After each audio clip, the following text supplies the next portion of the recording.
Hello everyone, मैं हूं आपका दोस्त आर पे। फिर से आपका स्वागत करता हूं आपके अपने यूट्यूब चैनल पर।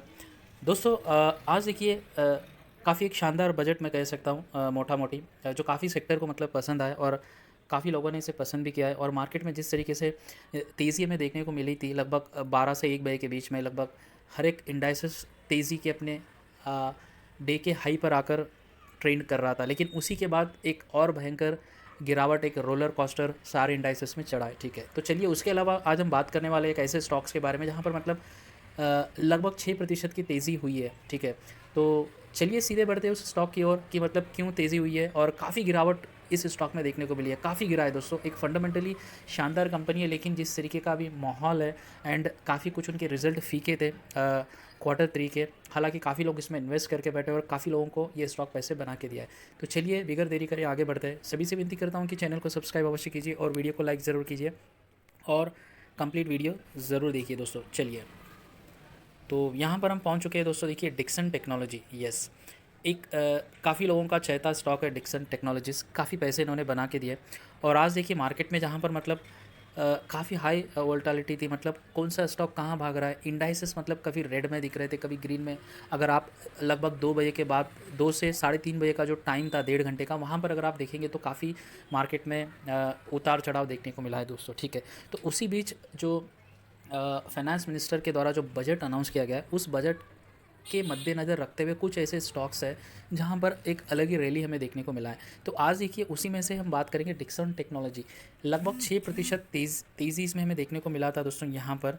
ठीक है, लेकिन लगभग 4.5% तेज़ी के साथ ये स्टॉक बंद हुआ है। और अगर हम रुपए की बात करेंगे तो लगभग 121 रुपये तेज़ी के साथ, प्लस के साथ ये बंद हुआ है। अभी मैं ये क्यों कह रहा हूँ दोस्तों लगभग 4.5% काफ़ी अच्छा है कहकर, तो आप देखेंगे यहाँ पर।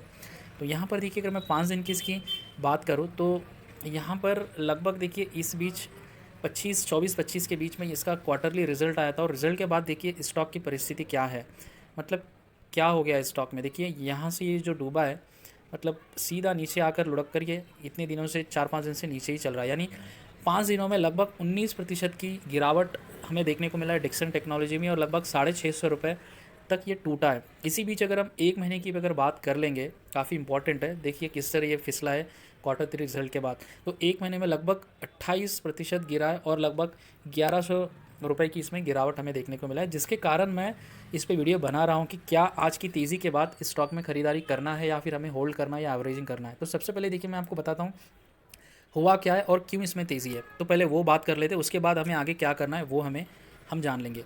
तो देखिए यहाँ पर हम आ चुके हैं। तो आगे बढ़ने से पहले मैं आपको क्विकली बता देता हूँ कि डिक्सन टेक्नोलॉजीज़ क्या करती है, उससे ही हम रिलेट कर पाएंगे कि आज बजट में क्या अनाउंस किया गया जिसके कारण आज इसमें तेज़ी हुई है। ठीक है, तो Dixon technology is manufacturer of television, washing machines, smartphones, LED bulbs and CCTV security systems for the companies like Samsung, Xiaomi, Panasonic and Philips. तो ये मतलब एक मैन्युफैक्चरर क्षमा चाहता हूँ, काफ़ी बड़ा मैन्युफैक्चरर इन प्रोडक्ट्स का, जो मतलब अपना बल्क प्रोडक्ट बेचता है, एक्सपोर्ट भी करता है बाहर इन कंपनियों को। तो इनका ऑलमोस्ट 80 to 85% जो बिज़नेस है वो बाहर ही एक्सपोर्ट होता है। ठीक है, तो जिसके कारण इनको जो ड्यूटी होती है वो गवर्नमेंट को देना होता है पर यूनिट पर, या फिर पर यूनिट भी आप कह सकते हैं मोटा मोटी। ठीक है, तो इस सेक्टर में ये डील करती है, ये याद रख लेना।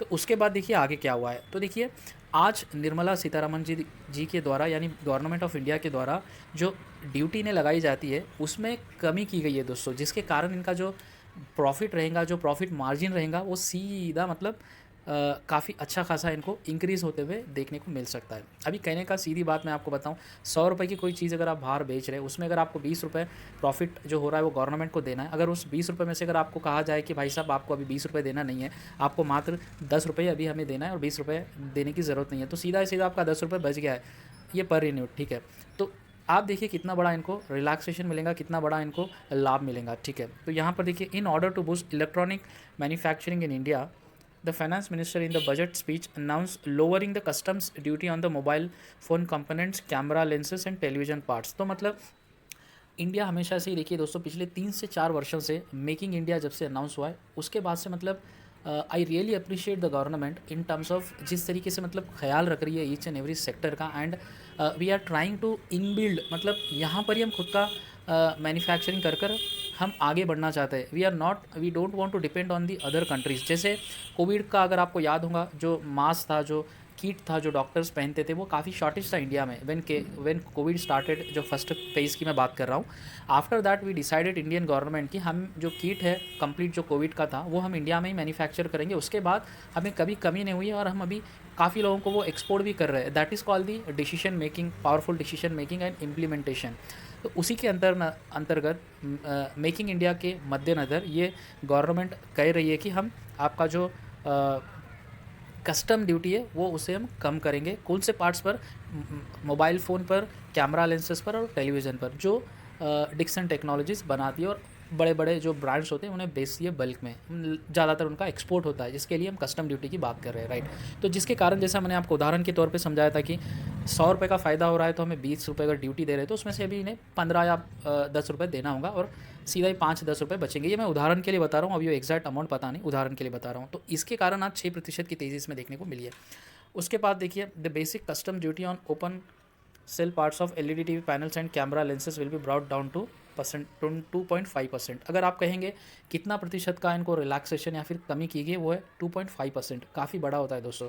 अगर ये इनका तो मतलब करोड़ों में बिजनेस है, टर्नओवर जो है करोड़ों में, तो अगर उसमें आप 2.5 भी अगर आप ले लेंगे तो अच्छा खासा मार्जिन में इम्पैक्ट होता है इनको, प्रॉफिट, नेट प्रॉफिट में फ़ायदा होता है। काफ़ी बड़ी बात है दोस्तों ये, तो जिसके कारण आज 6% की तेज़ी डिक्सन में देखने को मिली थी। होप आपको ये क्लैरिटी मिल गया है।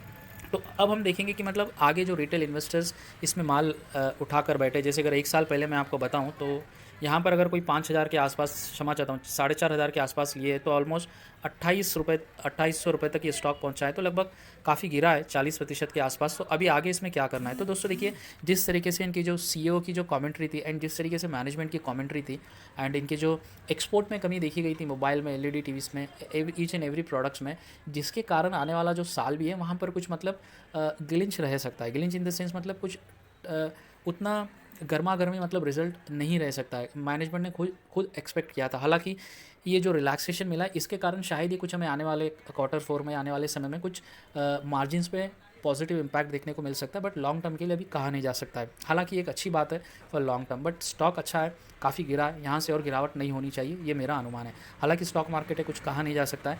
तो अगर आपने इन्वेस्ट किया है, 40% तक की गिरावट हुई है तो गिरावट में बेचकर निकलना नहीं बनता और कुछ समय होल्ड कीजिए, ठीक है।